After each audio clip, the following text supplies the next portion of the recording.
I'm harvesting rhubarb to make a dessert. But before I'm making dessert, I'm fermenting the rhubarb. And it's an experiment to take away or minimize the oxalic acid flavor. And that's got a, you can focus for me, nice red center on this one. I couldn't get it to come out the way I want it to. I just want to pull it out. So sometimes you got to rock it a little bit. There, now it comes. That's pretty. This is actually a rhubarb that I grew from seed. That one there is shot.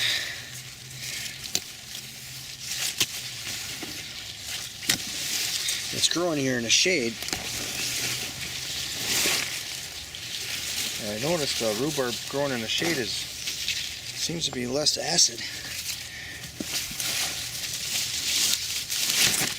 I don't know how much longer this plant is going to live in here, and it's really getting shady. But they got really big leaves. Anything can collect sun in the shade, rhubarb can.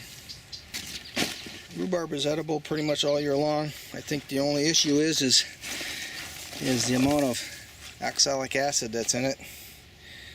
You can't really eat too much. It's got a lot. And I think part of the reason is if you have it in the sunlight, it makes more. The acid is mostly concentrated in the leaves. So I always cut off a couple inches of the stalk because that seems to be more acid tasting here than down at the bottom. And then I also do a little peeling. I don't try to peel all the skin off, but I'll make an effort at getting some of it off. And that way my dessert is less stringy. So I got a batch here. I got a batch here. Now I gotta go to work, clean them up. And right here is my rhubarb cleaning spot. Got a cup of coffee, gonna be in the shade mostly. And I got a bowl to collect all my parts. And that's where I was sitting, cleaning my rhubarb, listening to the birds, and just recently a lawnmower. That's the work I accomplished.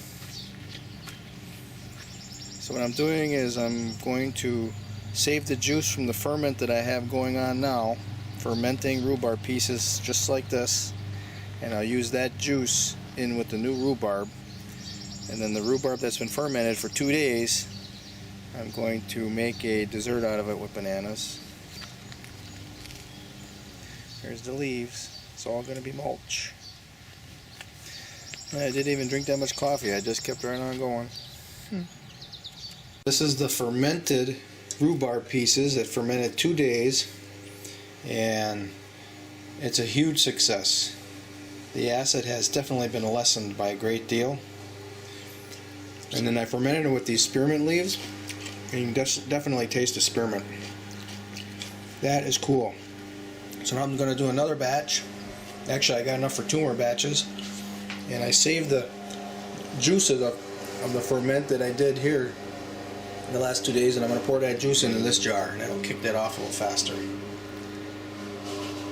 Yeah, alright. We're going to be looking at a banana rhubarb dessert for dinner tonight. Here they are, the results of the rhubarb that I just picked and peeled and cut up into little pieces. And I used the brine from the one that I fermented the last 2 days, and you can see the brine is all cloudy. And when I put this together, it actually was bubbling right away. I was working on the rhubarb immediately. And I've got the same spearmint leaves in there, in both of them. This one I really doubled up. There's a lot of leaves in this one. And this quart I'm going to allow to go for maybe a week, see what happens. This half pint I did 2 days, so I'm going to try this, or half a gallon at 3 days. I'm going to add another day. This one I'm going to do a week, find out what happens. It's very good flavor to it. So here's one of the fermented pieces, and boy, it has very nice flavor with it, all because of that spearmint and the reduction of oxalic acid. What a treat. Success. Oats and honey on the top. And fermented rhubarb, blueberries, and bananas for the base.